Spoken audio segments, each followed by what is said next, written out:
Hey folks, Mario Guerra here. Stay tuned for this episode. In this episode, you're going to learn about type 1 diabetes. You're going to learn about awareness. About 2 million Americans in the United States, including 250,000 children that have type 1 diabetes. That's when your body cannot create and make insulin. So stay tuned for this. We have a great guest. And yes, I'm partial, but we have my son, Ryan, that's been a type 1 diabetic since he was 12 years old. He's 26 now, about to become Dr. Guerra. And listen to how diabetes changed his life, sometimes for the better. But this month is Type 1 Diabetes Awareness Month. It's so important for you to know about this and be aware of the possible symptoms. Stay tuned for our show. We explore that and so much more.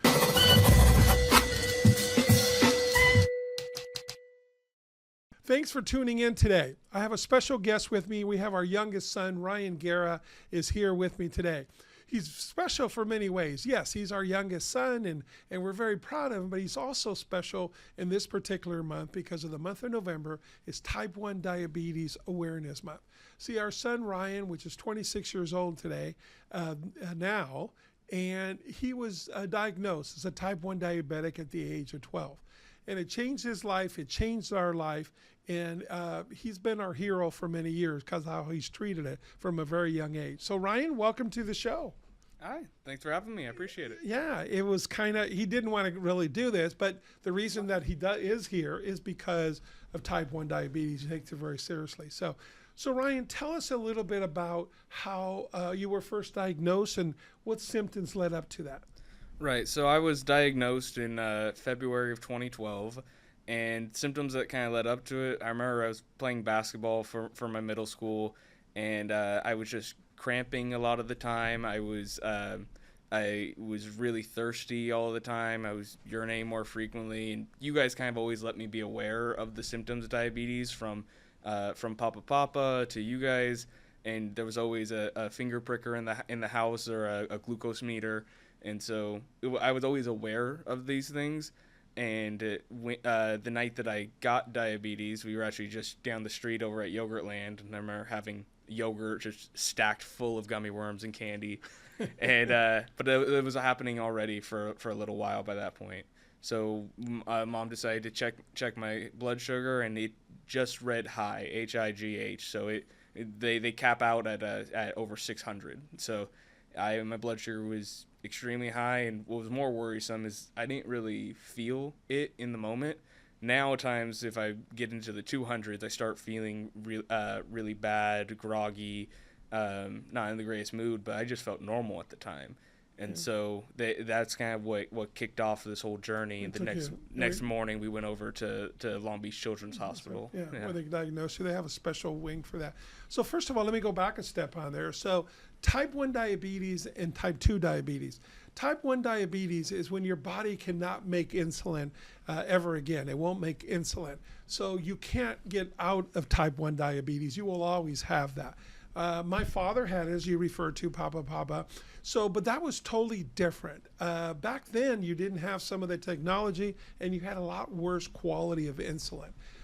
So we knew that and this was what scared us when he was first diagnosed, that it was probably going to die at a young age because the insulin was so harsh and bad at that time that it could ruin some of your other organs. My dad died of a heart attack at the age of 57, and so those type of things. So that for us, it was very scary. Type 2 diabetes is, first of all, there's about 2 million people in the country, in the United States, that have type 1 diabetes. There's about 250,000 children of young of age.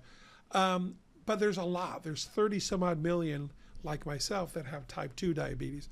Type 2 diabetes is that your body doesn't regulate or it doesn't produce enough insulin. It doesn't do it on a regular basis.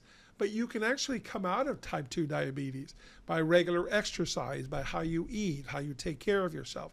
I'm a type 2 diabetic. I take medication. I try, but I'm still high on my sugar, so I do it regularly with medication. So that's a little bit of background on diabetes, but it's one of the biggest killers that we have in the country. So Ryan, so you were 12 years old, and it was scary for all of us. Spent a week in the hospital there. Mom and I, we still remember that night when we came home to get clothes for you to take back.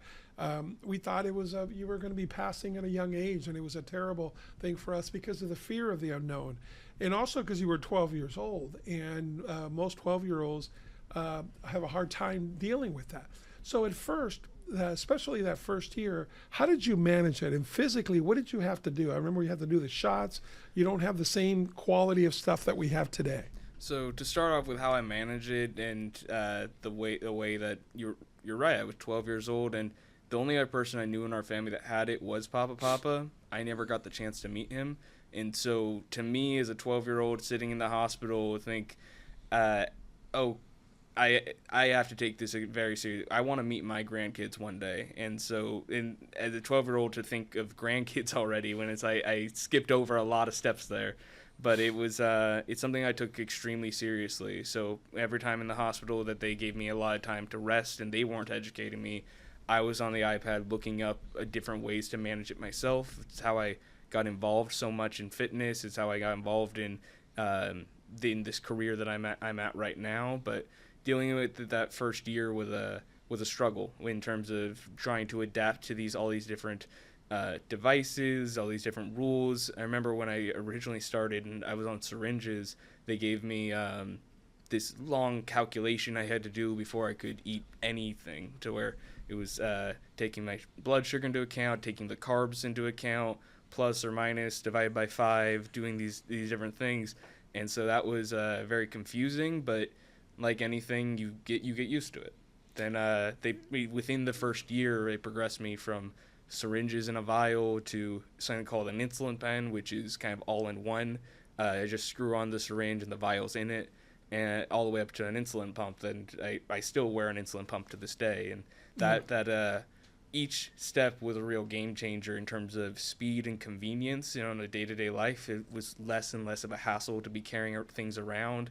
Like my whole life, I've always been known as kind of the backpack boy. I've always have a backpack with me, with whether it be extra diabetes supplies or just a lot of candy, because something that people get mixed up a lot too is that I also have low blood sugar. So while type 2 diabetics only have to worry about going high and then ways to bring that down, I also have to worry about going into a seizure from my blood sugar dropping too low from too much insulin or also too much activity. I could be a 12-year-old kid just running around, and suddenly I'm getting the shakes, and all of my strength leaves me. So it was a big balancing act that I had to get used to. And that was one of the scary things for us. When you were in the hospital, we all had to be trained the same way. I'll never forget that there was that little red box that you carried around your backpack, and they taught us there that if you passed out and went too low, grab it right away and stab them in the leg. EpiPen with sugar, basically. So yeah, but they said be careful, don't do it in the back. If you do it too high, you hit the sciatic nerve, and he could literally die on the spot. So it was frightening for all the family on there, but how you handle it really changed how my perception of so many different people on there. He was 12 years old and continued to do amazing things. Ryan, so how's diabetes affected you mentally and emotionally your whole life? Because you've always told me, how it changed you, and then that's how you got your career into medicine. Yeah, so I've always had I feel like a different perspective than a lot of people. I always say it's the best thing to ever happen to me. Growing up, I didn't really like physical activity. I was always the heat seeker, as you guys like to call it. I liked video games. I liked sitting inside, not really doing much. But by the way, I never heard that word. You've used it before. Okay, well, or either you or mom, because I always carried electronic devices with me everywhere. That's true. Yeah, but when I got it and I started learning more about it and how physical activity plays a role into it, and kind of good advice for everyone: get an hour of activity a day, but for someone like me, it's extremely important to where it makes sure I'm still sensitive to insulin. Like any drug or anything that you take, you build a tolerance to it. So if I just kept only relying on the medicine, it would become less effective. I would need more and more. But I can drop that tolerance by going outside for a run, playing sports, having fun with friends outside. It's less about the outside and more about the movement. I kind of viewed my undergrad degree as a way to one, get into this field and learn about the body. And I knew from a young age that I'd have to learn about the body either way. So I might as well go down the healthcare route and use the knowledge I had to know for myself to help others.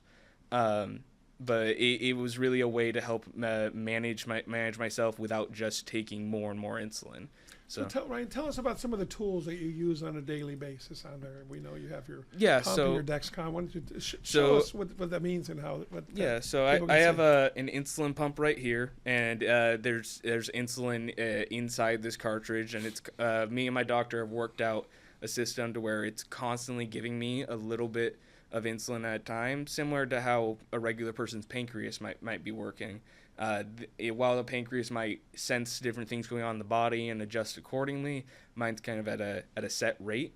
That being said, it also works in tandem with my Dexcom, which is a continuous glucose monitor at the arm. These become a lot more popular, and there's different brands, and type 2 diabetics use it, but mine specifically communicates with my insulin pump, similar to how the body would for a healthy person, that if your blood sugar is going high, it's going to tell it to give a little bit more. If it's going too low, it will cut off the rate that it normally did give. Along with that, I put in, similar to that whole formula I used to have to do with syringes, but just the carbohydrates, and it has all of the formula saved inside to make my life very easy. So yeah. Well, and the one thing is, so, you got the pump later on.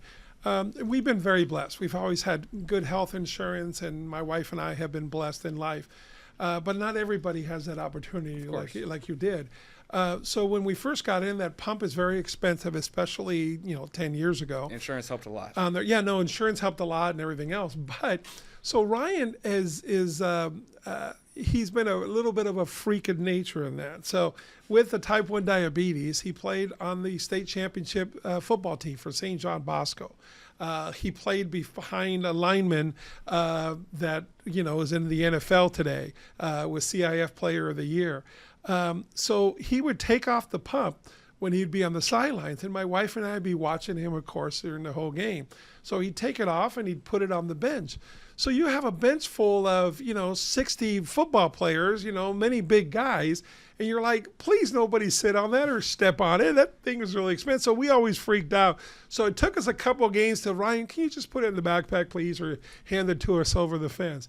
That's number one. But then, Ryan, you went on and you played rugby at Azusa Pacific. So those are type of things that never stopped him. Although you didn't use the Dexcom because of rugby, because you didn't want to have a lose and fall it out. Rugby or football, with both of these devices, they're constantly attached to my body. I can unplug my insulin pump, but there's still the port on my stomach, and they constantly would get knocked off or sweat off. So I really shied away from the Dexcom, even though I know now how useful it has been, how useful it would have been at the time. But I really started using it at the end of my rugby career, and heck, during that time I had to put duct tape all around my left arm to make sure it didn't get knocked off. So, sweat it off. Those are scary times for you, for us. Along with that, I used to wear dog tags or medical alerts, so if I did pass out, paramedics would know. But with those different contact sports, they always got ripped off, which goes into the tattoo I have on my arm with the medical logo and type 1 diabetes. So really, if anything happened throughout my athletic career or beyond, paramedics would know and see it right away. I also got it so big because diabetes is something that I'm very proud of. So, well, that's weird. That's not weird. That's interesting that diabetes is something you're proud of. Why do you say that? I mean, what makes you say that? A little bit of what I went into earlier, to where it changed your life. The life-changing effect that it has had, and I wouldn't be the person I am today without it. And so you guys raised me Catholic. It reminds me of from baptism to confirmation. I didn't have a choice to be raised Catholic. That's what baptism was. You guys gave that to me. I didn't have a choice to become a diabetic.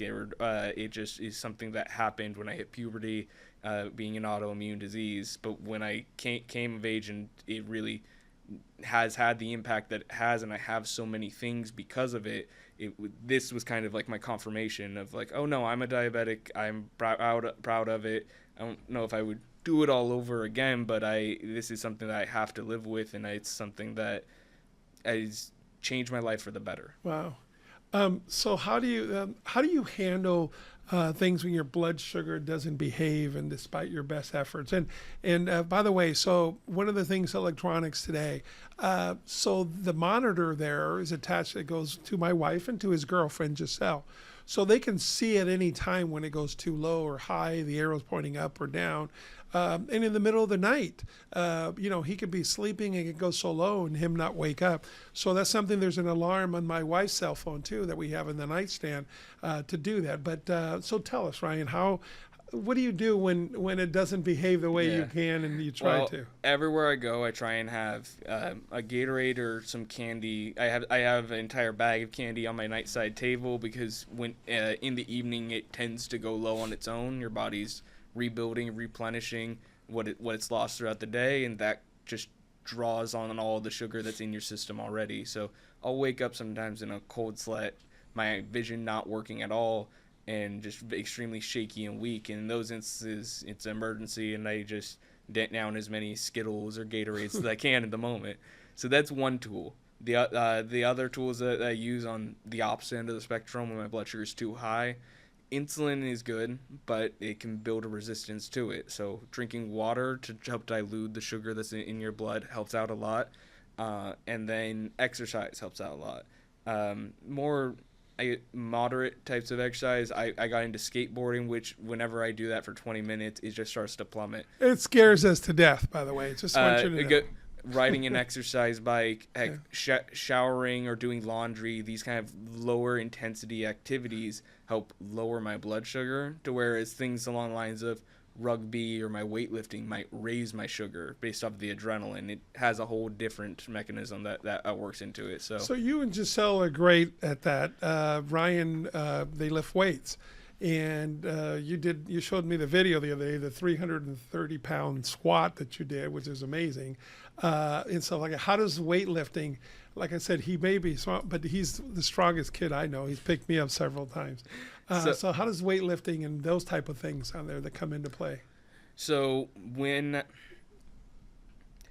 your body has stored forms of sugar in both the liver and the muscles called glycogen, and that gets turned into glucose as you need it. Glucose is the active form. That's what the Dexcom reads. That's what it makes me feel low or feel high, and that's when it's in my system actively. So when I'm during lower intensity forms of exercise, like riding a bike, going for a walk around the neighborhood, it's using that active sugar in my system. But once I take it up a notch, your body transfers all of that stored form in the muscles and in the liver, says, oh, we're doing something now, let me give you extra energy. And so it turns all that stored sugar into active form, and meaning for me, it skyrockets up. So whether I'm running headfirst into another person 300 pounds, or whether I'm picking up heavy weights, when the intensity of the work goes up, so too does my blood sugar. And so it's funny, during rugby I kind of used that to my advantage. When I saw my sugar was going up, I'm like, okay, I'm just gonna jog, take it back easy, let some of my teammates do more of the work. When I saw it was going low, I would actually put my foot on the gas and start sprinting a lot more. That's another example. Sprints would raise it versus a jog would lower it. Okay. And so that it might be confusing, but just going through that, it's exercise can control it just almost as well as medicine, insulin itself. They work in tandem. I was a scorekeeper many times for the Azusa Pacific rugby team. By the way, they beat SC one time. We were there. We beat UCLA one time, too. I know. But I was cheering for you. Thank you. But you remember the one in the pouring rain in Long Beach State there? And I was holding the umbrella with the scorebook, and these guys were having the time of their life. Floating down a new river on the track. Yeah, and the only thing I'm scared about is all these pumps and everything else. I just want him to live through that. But those were interesting. So Ryan did his undergraduate at Azusa Pacific, and he got a degree, a bachelor's in kinesiology. And then he went through and now he's going to be a doctor, Ryan Guerra, in about 5 weeks, I guess, 5 or 6 weeks. So you're doing your clinical rotation. What's the name of that hospital? In Encompass Healthcare in Tustin. In Tustin on there. So he came straight from work. That's why he's got his scrubs on. But that's for us. That's always been an inspiration that he wanted to go into the medical field. So he'll be doctor of physical therapy, and we're really proud of you, Ryan, for that, and we appreciate all you do for others. By the way, this is something that's a family calling. It became that. So he was 12 years old, and now he's 26, so it's 14 years ago. So we're in the hospital the second day, and first we had the 2 nuns from St. Raymond's that came and visited us, and I get emotional because they were so sweet, and the whole family that was there, we were scared to death.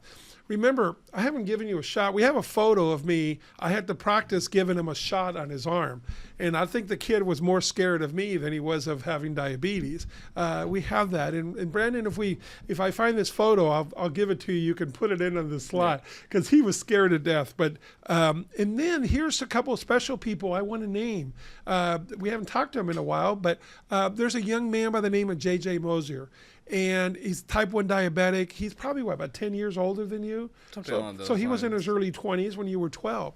He came to the hospital to talk to Ryan and tell him, and we knew them from church, but we did, they weren't super close on there, but he came to tell Ryan that these are the things you can monitor. He was in college. He says, hey, you'll be able to have a beer someday. You're just going to have to monitor it. You'll be able to have a piece of pizza. You're just going to have to monitor it. And then that same day, his mom, Diane Moiser, came and talked to us and kept following up in that support from others who have had diabetes. They turned us on to Camp Chinook. It's a diabetes camp that all the kids there are diabetics. And I remember sending him off, and Ann and I dropping him off with all the other kids, and it was heartbreaking because he was 12 years old. We weren't quite sure what, but now we know that's probably in the best hands you could have. And you saw other kids normalcy, if you will. They all had the same issue, had to watch your blood and everything else on there. So tell us, what have you learned about yourself during this journey, Ryan? Because you're so good at talking to kids and talking to youth, and you're such a great example. But what have you learned about yourself during this journey? I've learned that I'm more capable than I thought I was, especially at that young age. I learned that I don't back down from a challenge, especially when you're given no other choice. That I'm the type that runs towards it instead of runs away from it. That I know a lot of people, heck, even at that camp, don't accept the fact that they're diabetic, don't like the fact that they're diabetic, and I can't blame them. Everyone responds to these things differently, but I knew and accepted immediately that this is something I'm going to have for life, and the faster I get a handle of it, the better. And so that was really what was my driving force from a young age, and I haven't really let my foot off the pedal since. So. And you've been great. I mean, folks, anytime you go into medicine, some of his exams and his things, and he would butt his head up against the wall. But I would hear Ann, thank goodness for my wife Ann, that did all the testing prep with him and everything else. I can hear him in the living room, and he had a big test tomorrow. And my job in all this was to pray for both of them, but especially for Ryan. I couldn't handle. I don't know those big words, and Ann was so great. She is smarter than me, but don't ever tell her I said that. A lot of Latin. So there's a lot of Latin and so forth. But you persevered. You persevered with that, like you're doing now with your diabetes, and your example to others is awesome on there. So, Ryan, what message of encouragement can you give to somebody that's been newly diagnosed, or all those other 250,000 kids out there that are newly diagnosed as type 1 diabetics, especially during this month? Well, I do think at some point in our lifetime that they might come out with a cure for diabetes. For the time being, there's nothing else you can do. The sooner you can come to terms with that, the better it's going to be. You can live a normal life. Even in my current field, and I see a lot of geriatric patients. There's type 1 diabetics there too. They're healthy individuals. They have gone through. They've lived a full life. You can still be an adrenaline junkie. You can travel. You can jump out of an airplane. You can eat whatever you want if you do your homework and manage it on the back end without consequence. You could do those already, but you're gonna feel it later on if you don't do your homework. So this is something that it's going to happen either way, and it's the faster you get a handle of it, the better your life is going to be. Knowledge is power in this instance, and being prepared. I know a lot of people go out without say supplies, but carry a backpack with you and double check. Be ready for anything, because anything might happen. So Ryan, how can people find out if they're diabetic, or how can they monitor themselves? What are the tools available, and what they should be looking for? So signs and symptoms can be weight loss without you knowing. It can be excess thirst, excess urination. Your muscles start cramping up. Those are just things that might tip you off to something's wrong.